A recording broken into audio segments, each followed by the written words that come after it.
Bismillahirrahmanirrahim. Assalamualaikum warahmatullahi wabarakatuh. Kembali lagi di cerita nyata.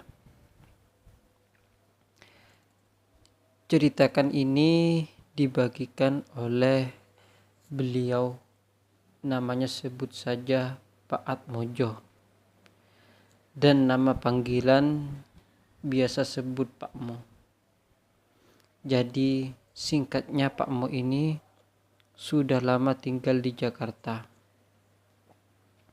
Beliau ini asalnya dari sebuah desa di Jombang di Jawa Timur.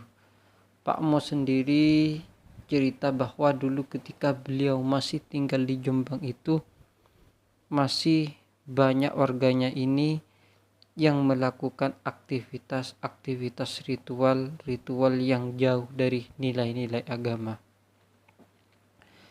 Sedangkan di kawasan yang lain itu memang Jombang dikenal dengan kota santrinya. Nah, ini yang ditangkap oleh Pak Mo waktu itu. Dan Pak Mo ingat ada satu warga dulu ketika Pak Mo kecil, beliau itu dipanggil orang-orang dengan panggilan Pak Man. Nama beliau Pak Ngadiman.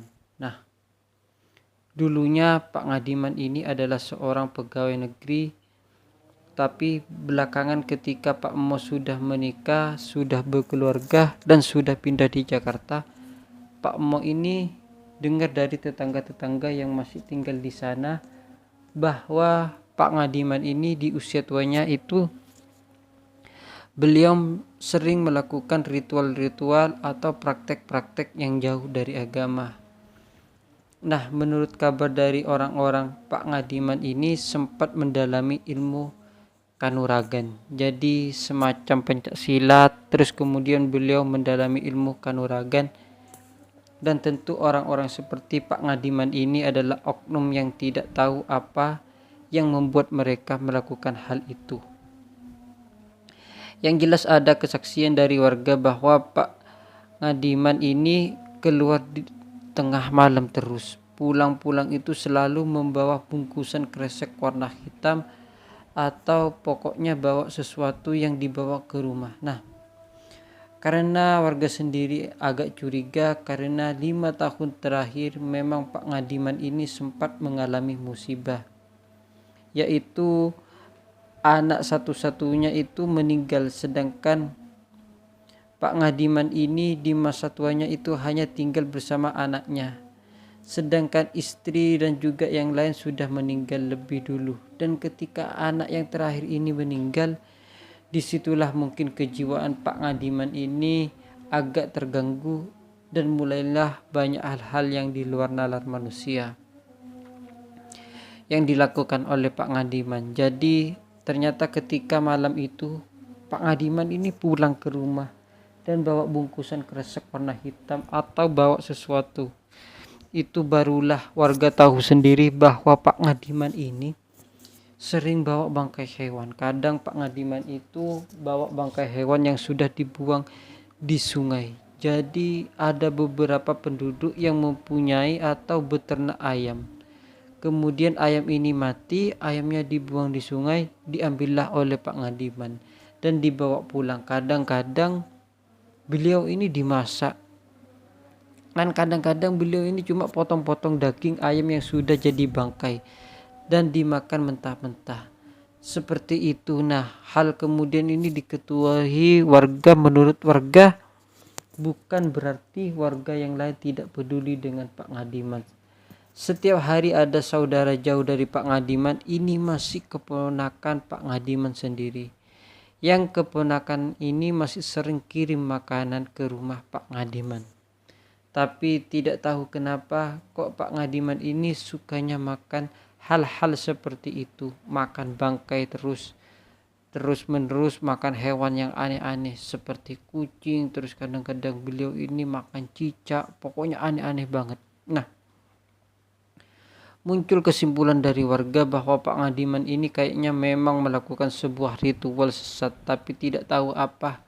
Karena ketika Pak Ngadiman ini ditanya, beliau selalu marah.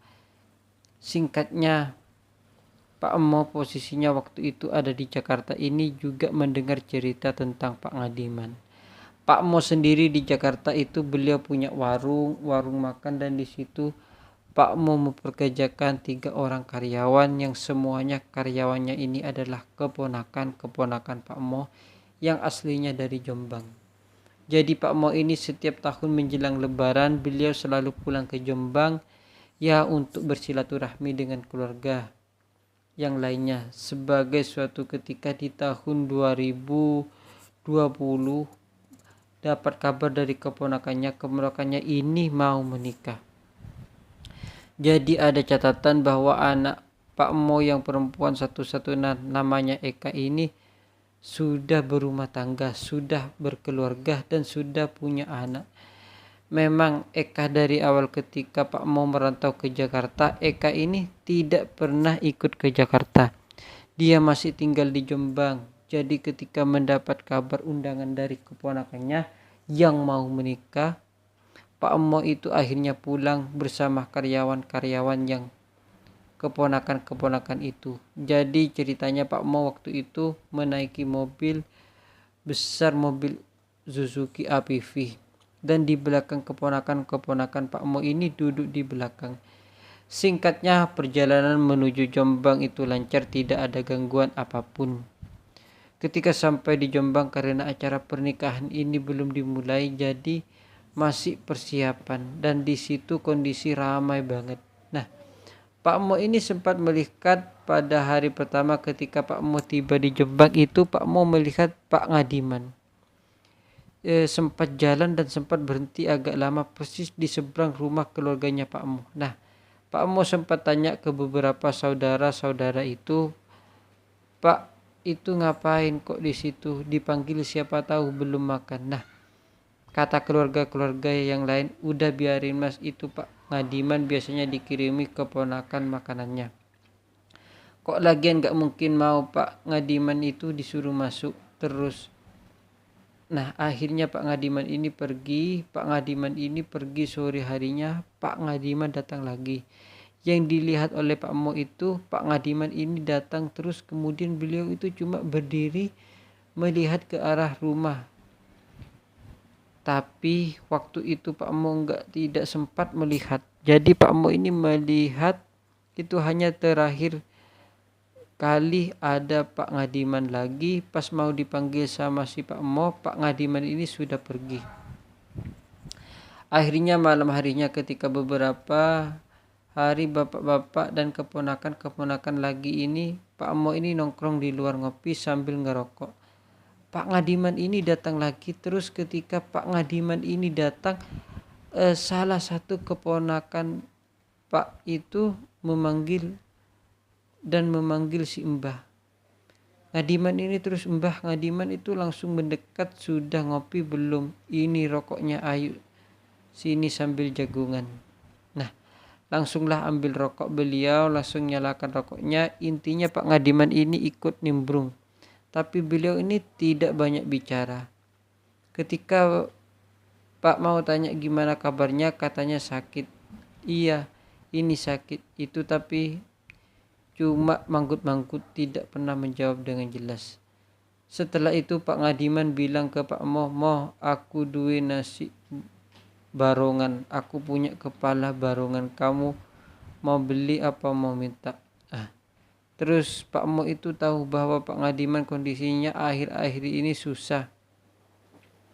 Pak Emo langsung mengiyakan, ia membawa ke sini saja Mbah, dijual berapa? Wis bayarin sesukamu. Nah akhirnya Pak Ngadiman ini pulang kembali ke rumahnya. Ketika itu juga keluarga dari Pak Emo ini heboh loh. Maksudnya Mbah Ngadiman ini mau jual kepala barongannya semua. Heboh. Kenapa semua keluarga ini heboh? Karena orang-orang ini tahu Pak Ngadiman ini punya benda antik atau punya barang antik, yaitu kepala barongan, yang dulunya kepala barongan ini dimiliki oleh kakek dan neneknya Pak Ngadiman. Yang kepala barongan ini terbuat dari kulit macan. Memang benar-benar asli dari kulit macan. Nah orang-orang dulu, teman-teman, ketika membuat kerajinan kepala barongan ini Perlu diketahui kalau kepala barongan ini adalah bagian dari, jadi bentuknya seperti singa atau dulu memang dibuatnya itu dari kulit macan. Tapi di era tahun 90-an ke atas karena hal itu dilarang pembuatan dari kulit macan, dilarang akhirnya mempunyai kepala barongan kulit macan ini hanya orang-orang tertentu dan jadi barang antik. Waktu itu keluarga Pak Mo ini heran karena sempat ada kolektor dari luar kota yang datang ke rumah Pak Ngadiman untuk menawar kepala barongan ini dengan harga yang cukup fantastis, tapi Pak Ngadiman tidak menyerahkan atau tidak menjual.